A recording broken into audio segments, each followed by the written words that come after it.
दोस्तों, मेरे विचार से एमपी जहां 18 साल से बीजेपी है, यूपी जहां 7 साल से बीजेपी है, बिहार जहां कम से कम 15 साल बीजेपी सत्ता में रही और झारखंड में अभी अभी सत्ता से भगाया गया है। भारत के ये ऐसे राज्य हैं जहां के लोग अक्सर रोजी रोटी और अच्छी जीवन के लिए दूसरे राज्यों के बड़े शहरों में दिख जाते हैं या काम करते मजदूरी करते मिल जाते हैं। ये सभी राज्य हिंदी भाषी राज्य हैं और इन्हीं राज्यों में जनता नरेंद्र मोदी बीजेपी के हिंदू राष्ट्र का पताका फहराने वाले ध्वजवाहक हैं।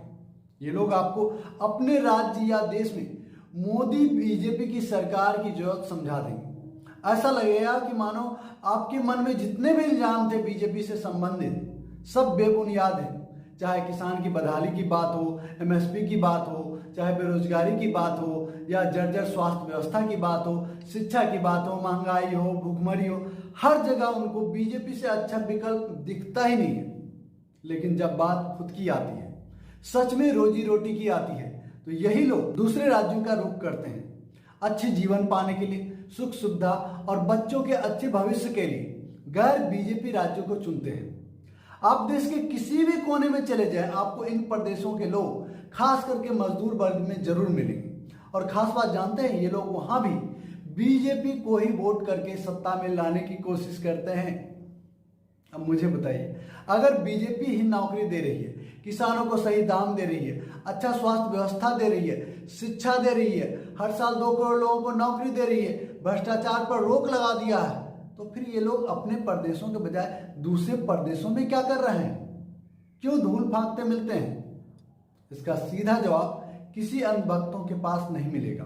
हाँ, अगर आपने गलती से कुछ पूछ लिया तो आपको ये अपने कुतर्कों से हरा देंगे। खैर, ये बीजेपी के नाकाम शासन व्यवस्था का सबसे बढ़िया उदाहरण है। लेकिन ये गोबर भक्त जब तक है, भारत ऐसे ही विष गुरु बनता रहेगा, विष जहर वाला।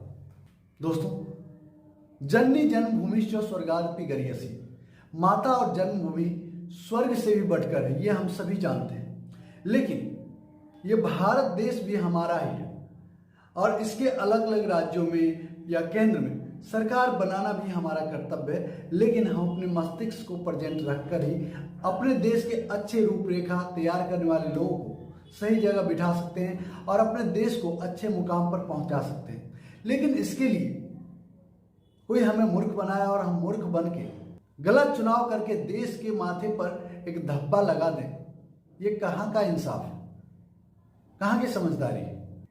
मैं ये नहीं कहता कि आप बीजेपी को वोट मत दो वोट, लेकिन सोचो तो सही कि क्या इन लोगों के कारगुजारी आपके आने वाले भविष्य, आपके बच्चों के जीवन के लिए सही है, लाभदायक है? आप सिर्फ और सिर्फ हिंदू राष्ट्र हिंदू राष्ट्र हिंदू राष्ट्र का ढोल बजाते रहते हो। कभी आपने सोचा है कि अमित शाह का बेटा बजरंग दल का अध्यक्ष क्यों नहीं बना? बीसीसीआई के अध्यक्ष ही क्यों बना?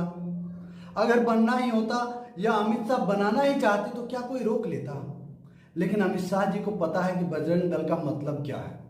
खैर, आपने तो कभी किसी दिग्गज बीजेपी नेता अमित शाह, राजनाथ सिंह, वेंकैया नायडू, देवेंद्र फडणवीस या फिर हेमंता बिश्व शर्मा, शिवराज सिंह चौहान जैसे बीजेपी के दिग्गज नेताओं के बेटे को बजरंग दल छोड़िए आरएसएस के शाखा जाते नहीं देखे होंगे, जिसके महिमा मंडन करते हुए नरेंद्र मोदी जी के चेहरे की चमक बढ़ जाती है।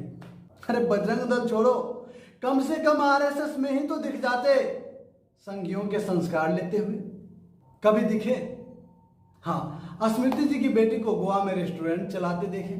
दोस्तों, सच तो यह है कि किसी नेता के बच्चे लंदन में तो किसी के बच्चे न्यूयॉर्क में पढ़ रहे हैं। खैर, किसका बेटा कहाँ पढ़ रहा है, आप या हम तो सही से इसकी जानकारी नहीं हासिल कर सकते, बाकी तो छोड़ ही दीजिए। कभी आपने पूछा है कि श्रीमान नेताजी, आप जो ये हिंदू राष्ट्र का ढोल बजा रहे हैं और हमसे बजवा रहे हैं, इसका मतलब क्या है? अगर हमारा देश हिंदू राष्ट्र घोषित भी हो जाए तो इसके क्या मायने होंगे, क्या बदलेगा हमारे लिए? कभी आपने पूछा है? खैर, करने की बात तो मैं भी दावे के साथ कह सकता हूं कि जो नेता इस बात का दावा करते हैं उसके बाप क्या कोई नहीं कर सकते, क्योंकि भारत का निर्माण इस सोच के साथ हुआ ही नहीं है। और अगर गलती से ऐसा करने के बारे में सोचा भी गया तो बीजेपी के खिलाफ मोदी जी के खिलाफ, मुसलमान सिख ईसाई ये बाद में आएंगे, पहले आपके हिंदू आएंगे, आप संभाल नहीं पाएंगे। क्योंकि हम हिंदू भी चाहते हैं कि इस देश में जो भी रह रहे हैं बड़े प्यार से सुख शांति से रहे। हमें भी उतनी ही पीड़ा है आतंकवाद से, भ्रष्टाचार से जितनी आपको है, लेकिन हम नफरत नहीं करते। हमें अपने देश की कानून व्यवस्था पर पूरा भरोसा है, आपको भी होनी चाहिए।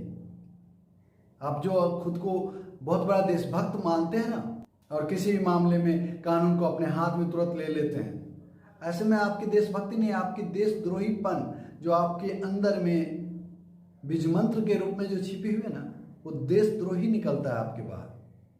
वो भारत माँ का सच्चा लाडला हो ही नहीं सकता। जो सच्चा देशभक्त होगा वह देश के हर चीज पे गौरव करेगा, गुमान होगा देश की अर्थव्यवस्था पे, कानून पे, स्वास्थ्य व्यवस्था पे, शिक्षा व्यवस्था पे, हर चीज पे।